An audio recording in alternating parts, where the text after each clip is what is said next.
why do you think men are having such a hard time attracting women today? Social media. I think social media has put such a divide, such an unrealistic expectation on women and men that it's preventing the two from coming together. And when you think about a man attracting, you know, a certain kind of woman, it becomes very, very difficult because the pool is being polluted 24/7 with these phones that we carry in our hands and all of this bogus information we're getting about relationships from people who have none. And the culture is constantly drifting further and further and further away from what I call classical values. We don't even like to have discussions about role designations anymore in relationships. So if we don't have a discussion about role designations, is there such a thing as a man being dominantly masculine or a woman being dominantly feminine? And so I think, that's my long preacher answer, but I think social media it's almost like a group of broke friends riding around in the car with one another all day, teaching one another about money. And I think this is why it's problematic for the man to attract the kind of woman he desires and vice versa. If a man's having a hard time attracting a woman, what types of things does he typically need to work on so that he can start to attract somebody that he's interested in? Confidence. I think coming from a male perspective, now I am at this stage in my life, I'm a faithful husband, and I say that proudly. 29 years, the biggest attraction that a woman may have that a healthy woman may have to a man is comes by way of his confidence. I think every man has to work on his confidence. I think that comes, by way of a few things. I think physical fitness, which is a big thing with you, definitely plays into how a man shows up in the world. I was listening to a guy just last week, and it was so true. He said a guy that takes care of his body and is physically fit can walk into a room and the whole room will respect him because they know the price he has to pay to have a body like that. A man can be a billionaire, but if he's out of shape, he can walk into a room and be invisible. Physical fitness, I think also working on being the best version of ourselves as men. You know what I mean? It's like the Bible says, and I know this is not a church service, but the Bible says there's a time and a season to everything. There's a time to move, there's a time to hold back. Well, I think every guy should really work on becoming the best version of himself, spirit, soul, and body. And it's like when you wake up as a man and you feel great about yourself, that energy translates into how the world receives you, and more specifically, how females receive you.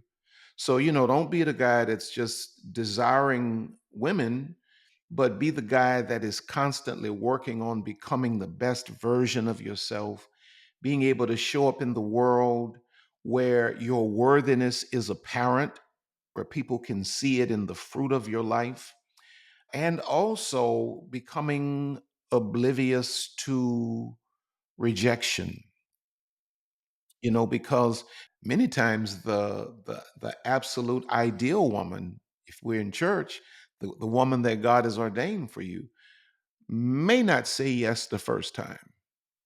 But when you are a confident, strong, healthy guy, rejection does not move you off of your square so easily. I think a lot of guys give up a lot too soon. And sometimes women will give you a hint of rejection just to see if you have that masculine trait that makes us continue to hunt even when it looks like the object of our hunting is fleeing. I know a lot of men will do certain things to try to attract women because they think that that's what women want, right? What do you think are some common misconceptions out there? I mean, you speak to a lot of women. What are some common misconceptions that are online or that are just out there as far as what women want, as far as what, attracts women to men other than the confidence thing? Well, I think a lot of guys that have not had the experience with women, or they've not had the experience, or they've not had a male role model to really teach them the dynamics of the feminine masculine dance that's done between men and women. I think one of the biggest issues is guys believe, I just show up and I just give her whatever she wants, and I just be a very nice guy all of the time. And you should be a nice guy, but you should never give a woman everything she wants and thinking that this somehow is going to attract her to you. Women are attracted to guys that have boundaries, just like we teach women to have boundaries. Guys have to have boundaries as well. And our boundaries as men are our principles that we stand on and live by. When a woman begins to compromise those boundaries and becomes disrespectful, I think it becomes attractive to a woman when a guy can say, "Hey, man, I really, really feel you. I like you. I appreciate you, but what you just carried on it's not going to work for me." And being able to walk away from a situation. I think also consistency. When a man is consistent, when a man is not vacillating from week to week or month to month, but he's pretty much the same guy that I met at the restaurant, that he projected himself to be, and now as I'm getting to know him, he's pretty much that same guy, publicly, privately. He's a consistent guy. Another thing that I believe guys are falling short on is just the emotional intelligence, being able to, because I think the biggest thing with guys that have it wrong is, I'm just going to be nice and just give her everything she wants. And that's not really what healthy quality women are looking for. And maybe I shouldn't use the word quality, but healthy women are not looking for a guy that's just going to be a simp or a pushover. They're looking for a guy that's emotionally healthy, a guy that's self confident, a guy that knows who he is, a guy that has boundaries and limits and will stand on it, even to his own relational peril. But I think women mostly, well, not mostly, but to a great deal, are looking for men that are emotionally intelligent, guys that can listen, guys that can read between the lines, guys that are patient, guys that have a sense of clarity. You know, I mean, these are just some of my thoughts. I totally agree with you. And I think that there is a lot of things that men get wrong as far as what women actually want from them. And I think one of the mistakes is this nice guy thing, right? That you touched on, where you have to treat somebody with kindness and be respectful, no doubt, right? But if you're a pushover, you have no boundaries, you're just constantly agreeing with them just for the sake of, maintaining or building a relationship. Like eventually they're going to lose respect for you, right? And it's not going to end up working out. And so how can somebody avoid that trap where they're not when they I think a lot of times what happens is when they hear "don't be nice," they go to the other extreme. They just be a jerk and they play hard to get. And they shut down on purpose just to try to build more attraction, which isn't good either. How can men build this balance so that they're not going to either extreme? Well, I think it boils down to just being real. You know, again, I'm a man that's married 29 years. Well, my wife is a very strong-willed individual, and if I were not a masculine, assertive man, let's not say aggressive.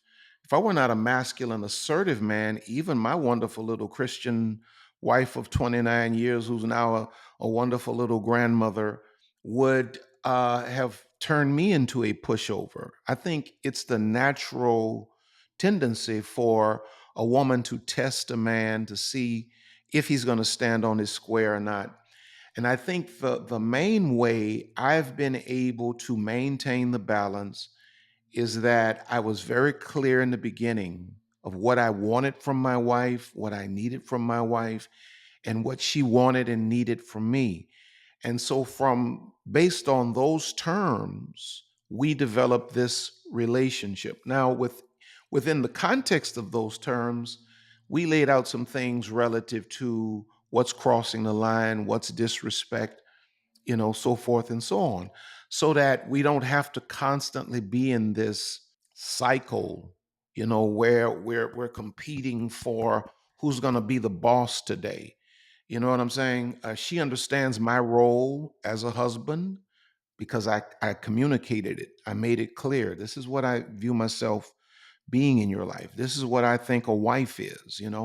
These are the things that I just need you to respect, and she would say to me, well, these are the things I need you to respect. So we created these terms of agreement and understanding so that we don't have to constantly go through this tug of war for who's going to wear the pants today. But a man that is constantly working or constantly saying yes, constantly working to appease a woman, is going to eventually lose that woman's respect.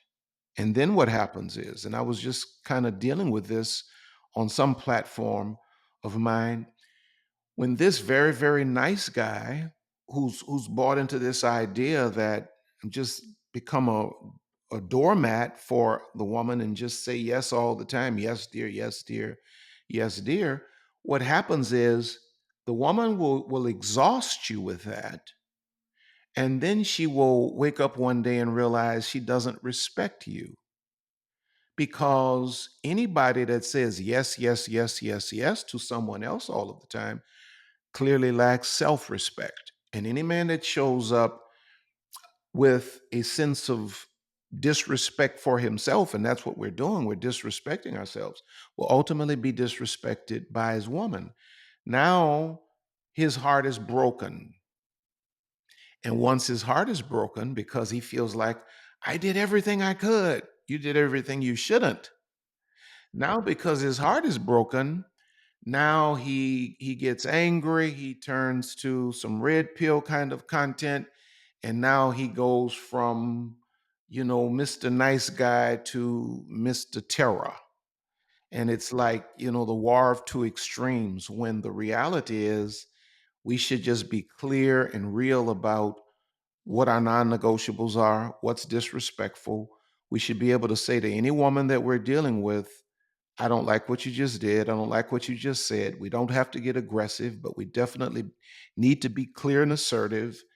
And if you can't see eye to eye, be confident and healthy enough as a man to move on without breaking the woman or, any such thing. So we've talked about what women desire in a man, right? We've talked about what men can do to become more attractive and desirable to a woman. As far as pursuing them and letting them know that they're interested, what's the best way for a man to pursue a woman in a way that's effective, not too aggressive, but also not too passive? Well, number one, passive pursuit is rarely rewarded. Aggressive pursuit will usually attract broken women. There's this balance in the middle where a man that's looking for a healthy, wife conscious woman, there's this healthy middle ground where he's not overly pursuing and he's not laid back too far. But let me finish this. I have so many thoughts running through my mind. It has to be respectful. Any woman that a man can just use the street vernacular, "What's up, mama?" "What's happening, baby?" And you screaming across the street and she responds to that. Clearly, this is a woman that has some self-esteem issues. So a quality woman that would make for a wife is only going to respond to a respectful but yet a direct approach in terms of the man's pursuit. That might look something like, in a party, she seems to be single, he's by himself, and it's the man that can walk up to a lady and say, "Hello, my name is," and if she says, "Okay, my name is," and she smiles and she continues to look, that's clearly to that guy, that's a signal that here's an open door for me to continue the conversation. So then you begin to make small talk, but you're leading as the man. And so then it gets to the point where you can say, "Well, hey, I enjoyed this conversation. Are you good with maybe going to not dinner, lunch sometime this week? Daytime stuff." That kind of respectful but yet direct pursuit versus the guy that sits on the other side of the room and he looks at the girl all night long and he's afraid every time she looks back at him making eye contact, which is the way quality healthy women say, "Okay, okay, okay." Every time she looks at him he looks away because he's so shy and he only looks when she's not looking. Well, he's going to go home by himself. And then you have the other guy in the party that's like, "Hey, you're fine and I like what I see." Well, she's going to reject him. The healthy guy is respectful, but he's always direct. And I think this is what women are looking for. Women are looking for men that show up like gentlemen. And I've been thinking about that word, Doug, gentleman. That's an awesome word when you really stop to think about it, because what that term does is it encapsulates the assertive side of us, because whenever you put man on a thing, it's speaking of the assertive, even aggressive when necessary side of a being, but then you couple it with gentle. That's the respectful, thoughtful, safe. That's the lion with the fangs that just destroyed an animal in the jungle, brought it back to its cubs, and now takes those same fangs and picks up the baby cub and carries it gently across. You see, gentleman, we have to find that balance where we're not simps. That's a popular term that's used, and we're not necessarily subscribing to the extreme red pill content, but we're gentlemen. When we need to be assertive, we can be. But when we need to be gentle and respectful and safe, we know how to be. This is what I believe being a man that deals with women primarily, women are looking for. They're looking for a guy that, he's respectful, but at the same time, we know he has in him the capacity to go there if necessary.